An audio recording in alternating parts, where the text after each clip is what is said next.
अंतर्गत क्या क्या पढ़ा जाता है। तो जी इसमें कहा गया है कि त्रुट्यादि प्रलयांत काल कलनः मानव प्रभेदाक्रमाचारस्य द्विषदाम द्विधा च गणितम प्रश्नास्तथा सोत्तरः भूधिष्ण ग्रह संस्थितेश्च कथनम यंत्रादि यत्रोच्यते सिद्धांतः सा उदाहतो अत्र गणित स्कंद प्रबंधे बुधे। आप लोग सोच रहे होंगे कि क्लास जो है फलित की है और पढ़ा जो सिद्धांत रहे, ठीक है ना।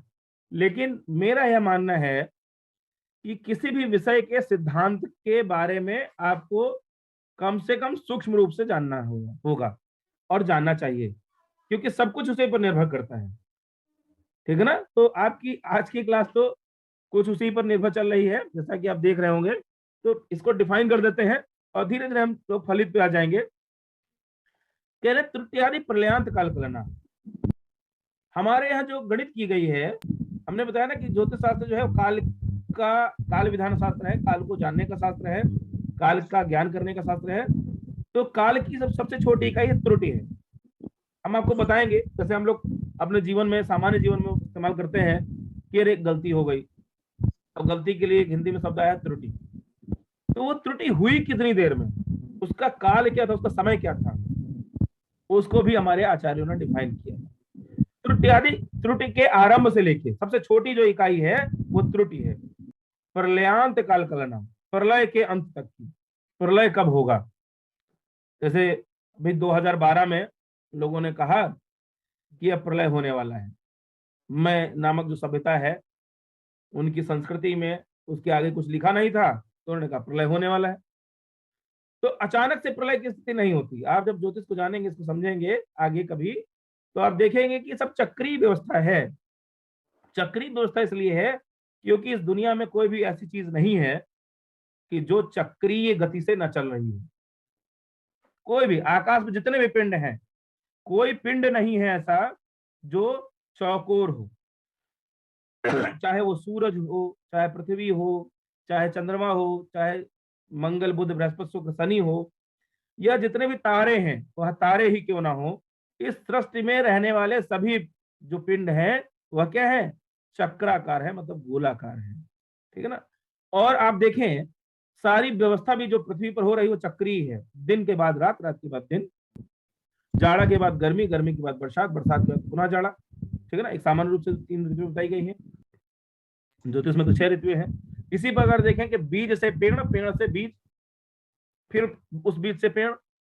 इसी तरीके से देखें आप, ग्लेशियर से बर्फ पिघलती है, पानी के रूप में आती है, पानी से समुद्र में जाती है, समुद्र से वाष्पोत्सर्जन होता है, वाष्पोत्सर्जन आकाश बनता है, आकाश जाके फिर वो बर्फ ग्लेशियर में गिराते हैं और फिर से नदी बहती है।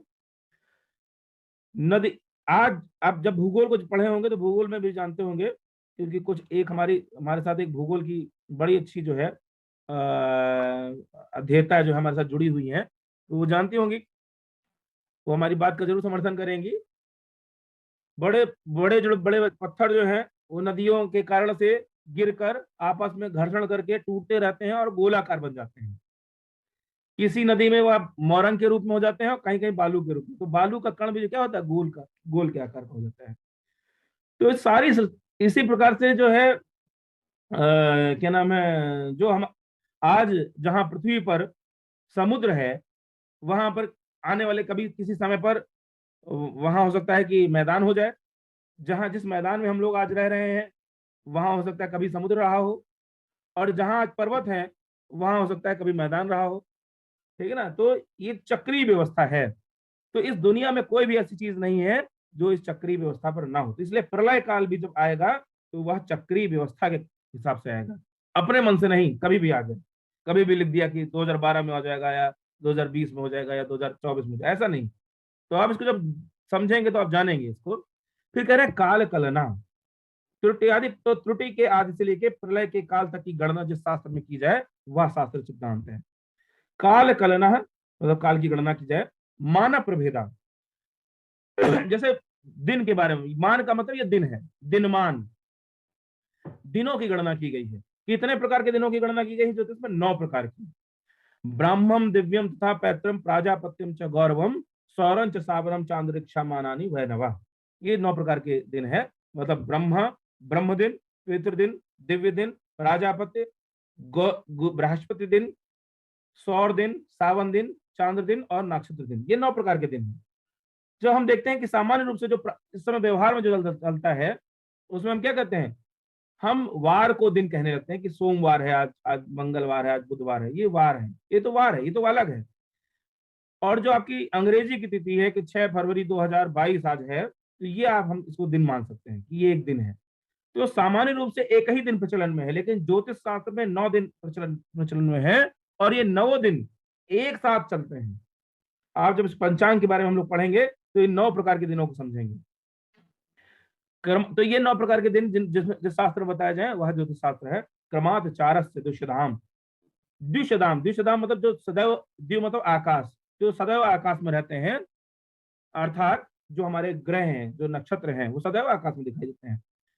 उनका चार, उनकी गति क्या है, वो किस प्रकार चलते हैं, कब धीमे हो जाते हैं, कब तेज हो जाते हैं, कब वक्री हो जाते हैं, कब उनकी गति अति वक्री हो जाएगी, ठीक है ना, इनका क्या मतलब चलने की स्थिति क्या है, ये जानना भी सिद्धांत का उद्देश्य, वो विषय है। द्विधात जो गणितम, 2 प्रकार से गणित, सिद्धांत में भी 2 गणित के आधार पर बताया गया है। एक ग्रह गणित, जो सामान्य गणित के आधार पर आप अंक गणित के माध्यम से निकाल सकते हैं। दूसरा गोल गणित के आधार पर निकाल सकते हैं। तो गोल गणित के आधार पर भी निकाल सकते हैं, मतलब ट्रिग्नोमेट्री से भी निकाल सकते, त्रिकोणमिति से भी निकाल सकते हैं, और सामान्य गणित से भी निकाल सकते हैं। दोनों विधियों से ग्रहों का साधन करने की विधियां कही गई हैं। जो ज्योतिष के छात्र हैं वो जानते होंगे। प्रश्नार्थ तथा सूत्र, प्रश्न के माध्यम से जिसके उत्तर दिए जाए, मतलब जितने भी सूत्र बनाए गए हैं, ये सारे सूत्र एक एक नियम से बनाए गए हैं। आप लोग ने एक एक नियम पढ़ा होगा, सभी लोगों ने पढ़ा होगा, सामान्य गणित सभी ने पढ़ी होगी, तो आप लोग जानते होंगे कि सामान्य रूप से जो एक एक नियम है कि मतलब 100 रुपए में मिलते हैं अगर 200 पेन, तो 40 पेन कितने में मिलेंगे, ये जो एक एक नियम है, इसी प्रकार से सारे सिद्धांत जो है इसके एक एक नियम पर ही बने हैं।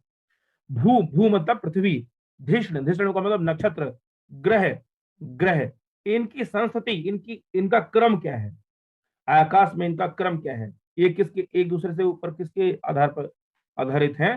कथनम, इनके बारे में कहना, यंत्रादि प्रोचते, और यंत्रों के द्वारा, मतलब वेद करने से। आज हमको ये लिखित रूप में मिल रहे हैं, जिनको हम लोग इस माध्यम से पढ़ रहे हैं, लेकिन प्राचीन समय में ये लिखित रूप में नहीं थे, ये वेद के रूप में थे। वेद के द्वारा आचार्य कई वर्षों तक वेद करते थे, और उस समय यह वेद करके लिखे गए, और उस समय कोई वेद यंत्र नहीं थे हमारे पास। वेद यंत्र इस रूप में नहीं थे कि हमने कहीं कोई ऑब्जर्वेटरी इस तरीके से बना ली कि उसमें सब आधुनिक यंत्र थे, कोई आधुनिक यंत्र नहीं थे। वहां पर क्या थी, बांस की नलिकाएं थी। भूमि को आपने देखा होगा रामचरितमानस में, जब कौशल्या जी, राम जी चंद्रमा को देखकर उसको उनको पाने की जिद करने लगते हैं, तो क्या करती हैं, कौशल्या जी एक बर्तन में जल रख देती हैं, और जल में चंद्रमा का प्रतिबिंब पड़ रहा होता है, तो वो चंद्रमा को पकड़ने का प्रयास करते हैं। तो ये जल यंत्र है।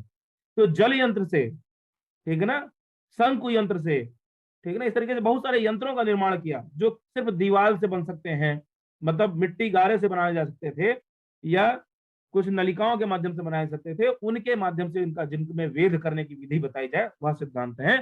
सिद्धांता सा उदाहरण गणित स्कंद प्रबंध बुधई।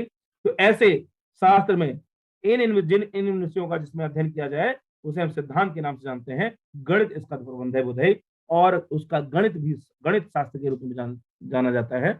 प्राचीन समय में, जो जैसे आज आधुनिक गणित अलग हो गई, लेकिन प्राचीन समय में गणित का मतलब ज्योतिषी, ज्योतिष को जानने वाला, और ज्योतिष के सिद्धांत स्कंद को जानने वाला, मतलब वो गणित अलग थी ही नहीं। आज के समय में वैदिक गणित के जो रूप में लोग जिसका उल्लेख कर रहे हैं, वो भास्कराचार्य के द्वारा लिखी गई लीलावती, उसका उल्लेख कर रहे हैं। भास्कराचार्य के द्वारा अन्य बहुत सारी गणित की गई है, या उसके पहले भी ब्राह्मण ने की है, आर्यभट्ट ने की है। उन्होंने इन गणित का, तो इसलिए वो क्या थे, गणितज्ञ थे, और ज्योतिषी के रूप में, ये सब ज्योतिष के आचार्य हैं, जिनका आज विज्ञान भी उपयोग कर रहा है, उनके नामों का उपयोग कर रहा है। बहुत सारे सैटेलाइट के नाम आर्यभट्ट के नाम पे भी रखे गए हैं। बारामिहिर का नाम भी हमारे वैज्ञानिकों में आता है, भारतीय वैज्ञानिकों में भास्कराचार्य का भी नाम आता है। तो इन सब के बारे में जो शास्त्र पढ़ाता है, वह ज्योतिष का सिद्धांत विषय है। अब ज्योतिष शास्त्र के देखिए ग्रंथ भी हमने इसमें लिख दिए हैं आपकी एक जानकारी के लिए। कौन कौन से ग्रंथ हैं, सिद्धांत शिरोमणि, ग्रह लाघव, जो हमारे छात्र हैं विश्वविद्यालय के, उन लोगों ने कुछ कुछ पढ़े हैं और कुछ नहीं पढ़े तो उनकी भी जानकारी के लिए है। सिद्धांत शिरोमणि ग्रह लाघव तो पढ़ते हैं। आर्यभट्टियम, खंड खाद्यक, चलन कलन, वेदांग ज्योतिष, ज्योतिर्गणित, ब्राह्म स्फुट सिद्धांत, लीलावती, सिद्धांत तत्व विवेक, ब्रह्म सिद्धांत, सिद्धांत दर्पण, सिद्धांत शेखर, ये क्या नाम है, सुंदरी सिद्धांत, सूर्य सिद्धांत, कर्ण कुतूहल, गणक तरंगणी, सौर साम्राज्य इत्यादि अन्य भी ग्रंथ हैं। बहुत सारे ग्रंथ हैं सिद्धांत के। इतने ग्रंथ हैं सिर्फ सिद्धांत के, इससे भी अधिक जो जितने मैंने लिखे हैं वो तो जो मुख्य मुख्य उनको लिख दिया है। इसके अतिरिक्त भी ग्रंथ हैं। कुछ तो ग्रंथ लुप्त हो गए हैं, जैसे पॉलिश सिद्धांत, रोमक सिद्धांत, ये लुप्त हो गए हैं। इनके बारे में ज्यादा जानकारी नहीं प्राप्त होती है। थोड़ी बहुत जानकारी जो है पंच सिद्धांति का एक ग्रंथ है तो उसमें मिलती है। तो इतने सब सारे ग्रंथ जो हैं सिर्फ सिद्धांत के हैं। तो आप समझ सकते हैं कि ज्योतिष शास्त्र कितना बड़ा, कितना बहुआयामी है। ठीक है ना। तो ये तो सिद्धांत की एक रूपरेखा हो गई।